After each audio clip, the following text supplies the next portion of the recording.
Hello, அனைத்து தமிழ் நெஞ்சங்களுக்கும் வணக்கம். பொதுவாகவே மூலிகை அப்படின்ற வகையில் வந்து நிறைய வகையான மூலிகைகள் இருக்குது. நம்ம இந்த மந்த் மேபியும் நம்ம மூலிகைகளை பற்றி மட்டும்தான் பார்க்க போகிறோம் அப்படின்னு நினைக்கிறேன்.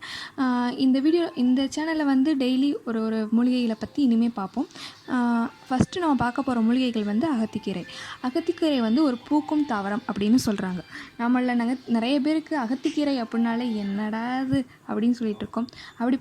அப்படிப்பட்டவங்களுக்கு அகத்தி மரம் அப்படின்ற மரம் வந்து அதோடைய முழுசும் அந்த மரத்தில் ஒரு இலையிலேருந்து அதோடைய வேர் வரைக்கும் எல்லாமே வந்து மருத்துவ குணங்கள் நிறைந்தது அப்படின்றத தெரிஞ்சுக்கலாம். அகத்தி மரம் வந்து ஒரு சாதாரணமான ஒரு பூக்கும் தாவரம் தான். அது வந்து எந்த வகையான சார்ந்தது அப்படின்னா அவரை இருக்கு இல்லையா, அவரையுடைய வகையை சார்ந்தது அப்படின்னு சொல்கிறாங்க. இது வந்து சின்ன மரமாக தான் வளரும் அப்படின்றாங்க. இதோடைய தாவரவியல் பெயர் வந்து செஸ்பேனியா கிளாண்டிஃப்ளோரா அப்படின்னு சொல்கிறாங்க. இது வந்து அவ்வளோவா கெட்டித்தன்மை இல்லாத ஒரு மரம் அப்படின்னு சொல்கிறாங்க. இது வந்து 8லேருந்து 10 மீட்டர் நீளம் மட்டும்தான் வளரும். இதோட இலைகள் வந்து 15 முதல் 30 சென்டிமீட்டர் நீளம் மட்டும்தான் இருக்கும். அதுக்கப்புறம் வந்து இதோடைய கிளைகள் வந்து அவ்வளோவா கிளச்சி வளராது. ஒரு சாதாரணமான கிளைகள் மட்டும்தான் இருக்கும். அதுவும் என்னென்னா அவ்வளோ கெட்டித்தன்மையாக இருக்காதுன்னு சொல்கிறாங்க. இது வந்து எந்த மாதிரியான சூழ்நிலையில் வளரும் அப்படின்னா அதிக ஈரப்பதம் நிறைந்த இடங்களில் தான் வளரும் அப்படின்னு சொல்கிறாங்க. இதில் 63 வகை சத்துக்கள் இருக்கும் அப்படின்னு சித்த மருத்துவர்கள் சொல்கிறாங்க. அகத்திக்கீரையில் வந்து என்ன சொல்கிறாங்க, நிறைய பயன்கள் வந்து இருக்குது. அதில் என்னென்ன சத்துக்கள் இருக்குது அப்படின்றத பார்த்துடலாம். 8.4% புரதச்சத்தும் 1.4% கொழுப்பும் 3.1% தாதுப்பு சத்தும் இருக்குன்னு சொல்கிறாங்க. மீதி இருக்கிற மாவு சத்து, இரும்பு சத்து, வைட்டமின் அப்படின்ற அளவு வந்து மிக குறைந்த அளவில் வந்து அகத்திக்கீரையில் இருக்குதுன்னு சொல்கிறாங்க.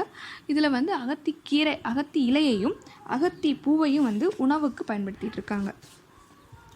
பயன்பாடு இது எது மாதிரியான பயன்கள்லாம் இருக்குது அப்படின்னு சொல்கிறாங்க. கீரை நம்ம சாப்பிட்றத தவிர வேறு யாருக்கெல்லாம் பயன்படுத்தலாம் அப்படின்னா, கோழிக்கு மாடுக்கு தீவனமாக கொடுக்கலாங்க. அதாவது மாடுகளுக்கு வந்து அகத்திக்கீரையை வந்து தீவனமாக கொடுக்குறப்போ அதோடைய பால் வந்து நல்லா ஊறுது அப்படின்ற மாதிரி சொல்கிறாங்க. அது வந்து நம்ம குடிக்கிறப்போ அதுக்கான நம்ம சத்துக்களும் அதிகமாக இருக்குது அப்படின்றது சொல்லப்படுகிறது.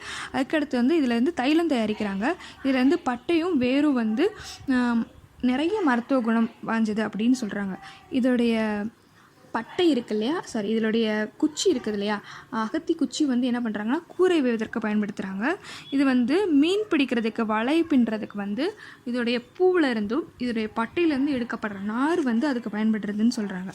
அகத்தி பட்டையை வச்சு தோல் தொழில் இருக்கு இல்லையா, அதுக்கு வந்து அகத்தி பட்டையை பயன்படுத்துகிறாங்கன்னு சொல்கிறாங்க. அடுத்து வந்து பட்டையோட சாறு எடுத்து அதை வந்து சில பேருக்கு வந்து சிரங்கு இந்த மாதிரி சில வகையான தோல் நோய்கள் இருக்கும். அந்த மாதிரி இதுக்கு வந்து அகத்தி இலையோடைய பட்டையை வந்து பயன்படுத்தலாம் அப்படின்னு சொல்கிறாங்க. அதுக்கடுத்து வந்து இதில் வந்து வெண்மை நிற அகத்தி அப்படின்னு சொல்லிட்டு ஒரு மர வகை இருக்குது.